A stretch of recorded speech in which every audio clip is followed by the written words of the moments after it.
নুপুরের দাম 1000 টাকা হলেও তার স্থান পায়ে, আর টিপের দাম 1 টাকা হলেও তার স্থান কপালে। ইতিহাস সাক্ষী, লবণে কখনো পোকা ধরেনি, কিন্তু মিষ্টিতে প্রতিদিনই ধরে, আবার পিঁপড়েও ধরে। মানুষ সোজা পথে চলতে চায় না, বাঁকা পথে আগ্রহ বেশি।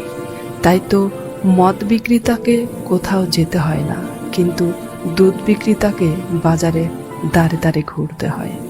আমরা সর্বদা দুধ বিক্রেতাকে বলে থাকি, দুধে জল মিশাননি তো, আর মানুষ মদে জল মিশিয়ে খায়। আজ অব্দি মানুষকে এতটুকুই চিনলাম। কচু পাতা দেখেছেন নিশ্চয়ই, উপরে সবুজ আর ভেতরে চুলকানিতে ভরা। ঠিক তেমনি কিছু মানুষ আছে, বাইরে থেকে দেখতে ভীষণ সুন্দর পরিপাটি, কিন্তু ভেতরটা আবর্জনায় ভরা। সাপ দুধ খেয়েও বিষ উগড়ে দেয়, আর গরু ঘাস খেয়েও দুধ দেয়। সুতরাং দোষটা খাবারে নয়, পার্থক্যটা স্বভাবের। নিজের যোগ্যতা নিয়ে কখনো অহংকার করবেন না। মনে রাখবেন, পাথর কিন্তু নিজের ওজনের জন্যই জলে ডুবে যায়। কি আজব দুনিয়া জানেন?